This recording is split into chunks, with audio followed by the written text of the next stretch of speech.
You know, I'm struck by how one of the implicit themes of TED is compassion, these very moving demonstrations. We've just seen HIV in Africa, President Clinton last night, and I'd like to do a little collateral thinking, if you will, about compassion and bring it from the global level to the personal. I'm a psychologist, but rest assured I will not bring it to the scrotal.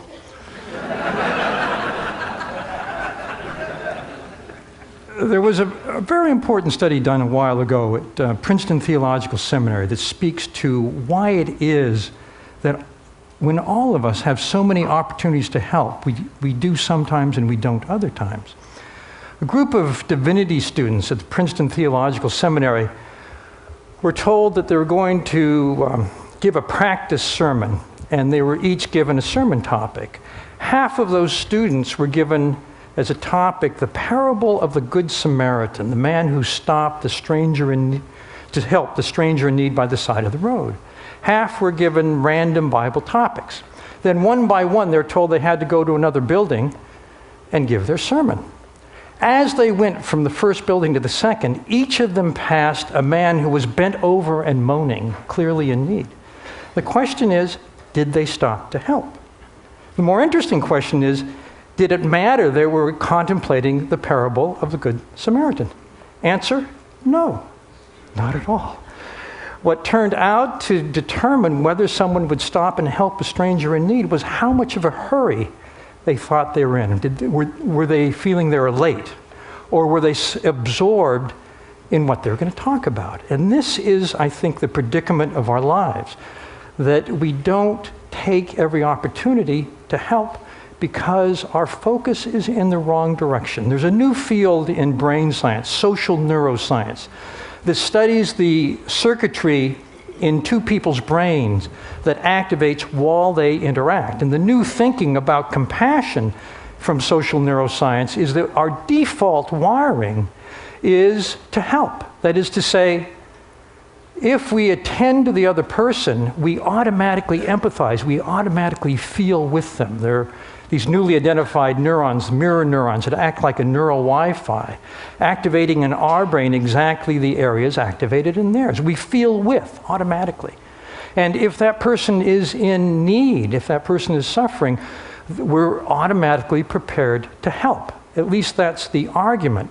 But then the question is, why don't we? And I think this speaks to a spectrum that goes from complete self-absorption to noticing, to empathy, and to compassion. And the simple fact is, if we are focused on ourselves, if we're preoccupied, as we so often are throughout the day, we don't really fully notice the other. And this difference between the self and the other focus can be very subtle. I was doing my taxes the other day, and I got to the point where I was listing all of the donations I gave, and I had an epiphany.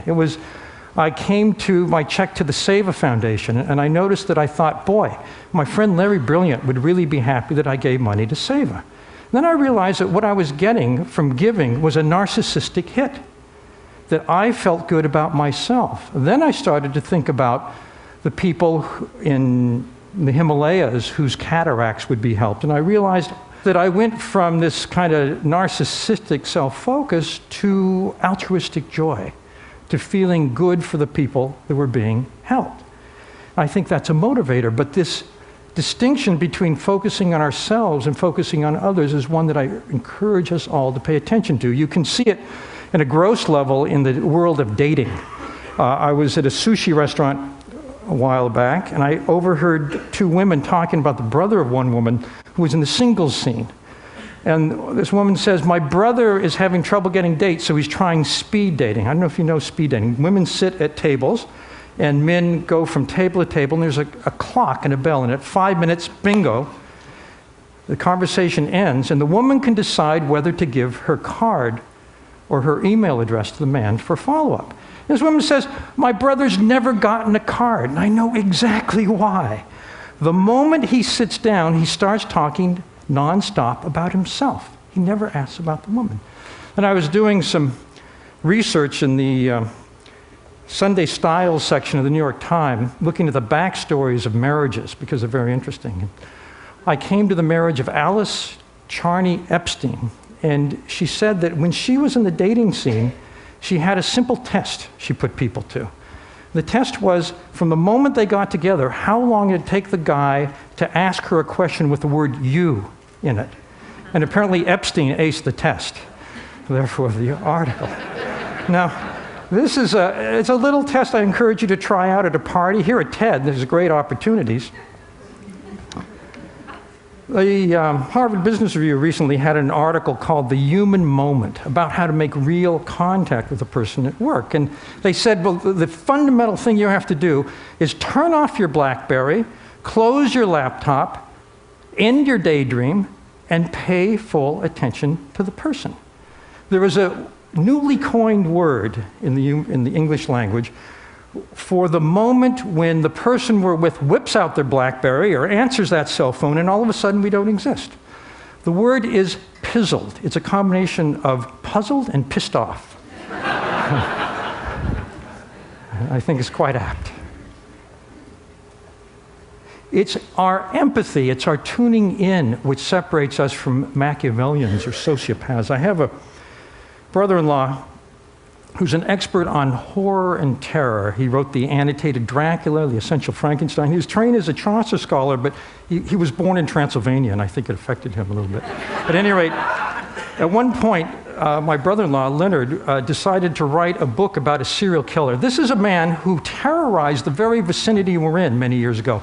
He was known as the Santa Cruz Strangler, and before he was arrested, he had murdered his grandparents, his mother, and 5 co-eds at UC Santa Cruz.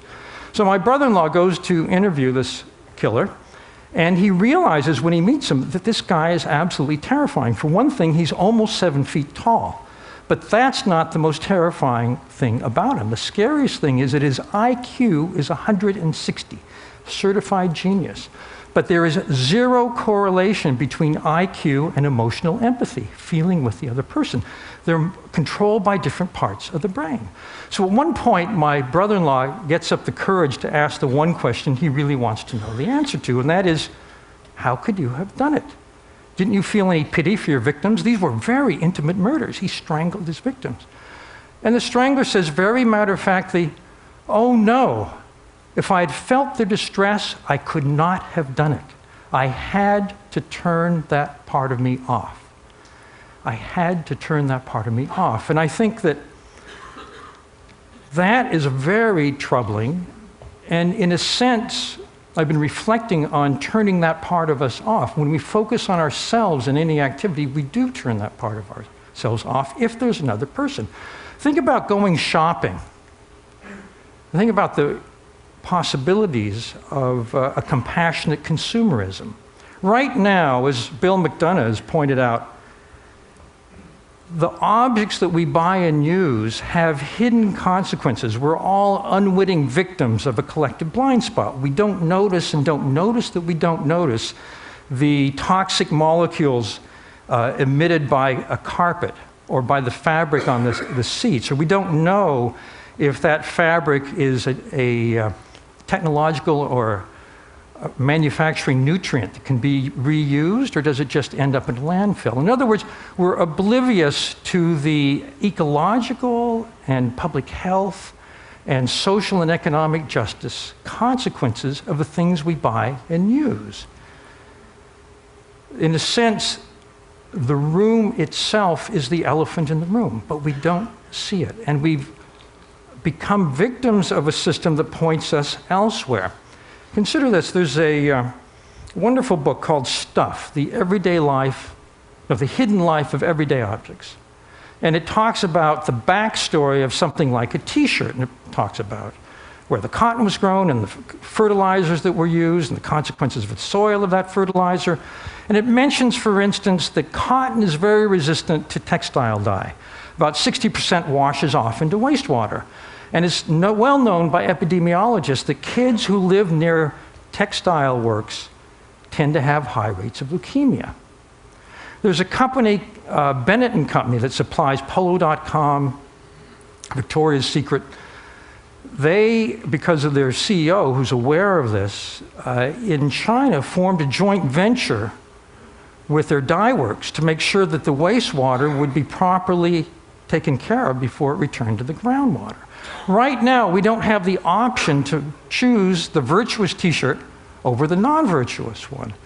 So what would it take to do that? Well, I've been thinking, for one thing, there's a new electronic tagging technology that allows any store to know the entire history of any item on the shelves in that store. You can track it back to the factory. Once you can track it back to the factory, you can look at the manufacturing processes that were used to make it, and if it's virtuous, you can label it that way. Or if it's not so virtuous, you can go into any store, put your scanner on a palm onto a barcode, which will take you to a website. They have it for people with allergies to peanuts. That website could tell you things about that object. In other words, at point of purchase, we might be able to make a compassionate choice. There's a saying in the world of information science, ultimately everybody will know everything. And the question is, will it make a difference? Some time ago, when I was working for the New York Times, it was in the 80s, I did an article on what was then a new problem in New York. It was homeless people on the streets. And I spent a couple of weeks going around with a social work agency that ministered to the homeless. And I realized, seeing the homeless through their eyes, that almost all of them were psychiatric patients that had nowhere to go. They had a diagnosis. It made me what it did was to shake me out of the urban trance where when we're passing someone who's homeless in the periphery of our vision, it stays on the periphery. We don't notice, and therefore we don't act. One day soon after that, it was a Friday, at the end of the day, I was going down to the subway. It was rush hour, and thousands of people were streaming down the stairs. And all of a sudden, as I was going down the stairs, I noticed that there was a man slumped to the side, shirtless, not moving, and people were just stepping over him, hundreds and hundreds of people. And because my urban trance had been somehow weakened, I found myself stopping to find out what was wrong. The moment I stopped, half a dozen other people immediately ringed the same guy. And we found out that he was Hispanic, he didn't speak any English, he had no money, he'd been wandering the streets for days, starving, and he'd fainted from hunger. Immediately, someone went to get orange juice, someone brought a hot dog, someone brought a Subway cop. This guy was back on his feet immediately. But all it took was that simple act of noticing. And so I'm optimistic. Thank you very much.